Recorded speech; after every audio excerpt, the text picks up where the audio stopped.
Hello YouTube, Dog.9 here, and welcome to episode 4 of Battlefield 3 Experiments. And today we're going to be looking at the M27-IAR with a flash suppressor, can't hardly say that, and a bipod. Now, just a little thing out of the way, at the start I know I have a couple of these like every video it seems, but I just keep on having these little like reminders and things.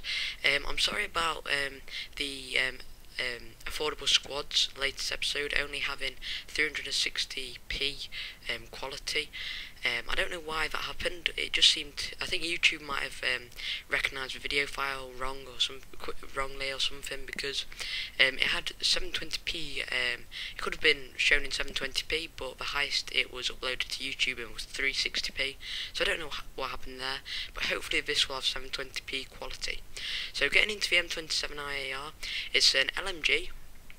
It hasn't got 100 rounds like quite a few of the other ones, and a majority of LMGs and majority of players that use LMGs like to use 100 rounds, mainly because they like to hold down the trigger, like to set up with a bipod somewhere, like with a PKP or an M60, which have quite high damage and spray down corridors.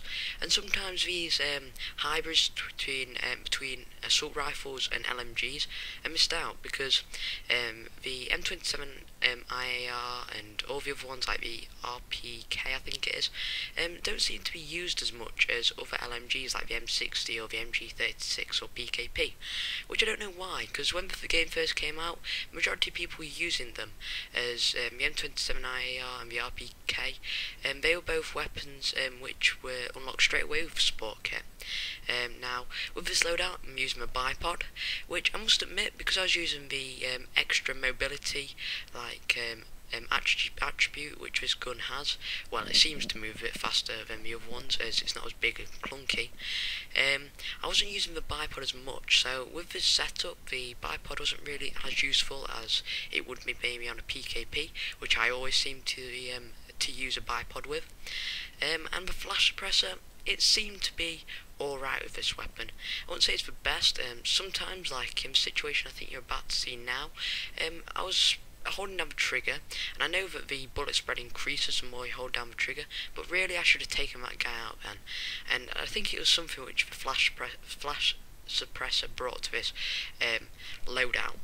I think it has a slight increase on the bullet like deviation when it's shot out, and like, because when you're aiming down sights, this a circle increases the more you fire, and it's magnified on LMGs, because if they've got 100 rounds and someone just sprays down the same corridor, then it will be like a laser gun if you've got a bipod set up on it. So it's more for balance, this bullet deviation. And with the flash suppressor, that is increased, just to make the attachment balanced, as without these negative attributes they would be pretty much super attachments, which people complain about, and then DICE have to nerf it, and we'll have like a frag rounds incident like we did at the beginning of this game when the was it the USAS frag rounds was was overpowered, so DICE had to nerf it. So I think that's what DICE have done here, to stop people moaning about it being overpowered. They've put some negative attributes in, so it's much better at close range and behind enemy lines, as the enemy can't really see where you're firing from unless they use a mini-map. But if you're off that mini-map slightly, or you're in a hard to see area, you'll have shot them down before they've realised where you are, because it takes a split second to look at the mini-map, and that split second could kill them.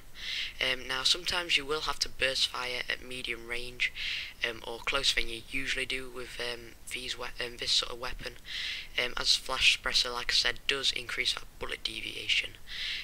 But as I was saying earlier, the bipod seems to be not as useful on this LMG, mainly because you don't seem to stop with it. You seem to be rushing around with it and doing things like that. So maybe if I could improve this setup, then I would probably put a suppressor on it, or a heavy barrel, to maybe increase that long range availability with a heavy barrel, or make it a stealthy loadout if I was using a suppressor. With this series, not all the weapon loadouts are going to be super good, but today I thought this one was an alright one. I wouldn't say it's the best one best experiment I've tried out, but it was an alright one. It had positive attributes like really good in close range and no bullets, bullet flash when you shot the weapon off, which could help you control recoil. And the negative effects of it were that over long range, unless you burst fire, like 2 or 3 round bursts, then you're not going to be able to take them down. So yeah guys, if you enjoyed this video, please leave a like. If you've got a experiment which you'd like me to try out, please leave it in the comments section below. And if you haven't already, subscribe for more videos. So until next time, I'll see you later. Bye.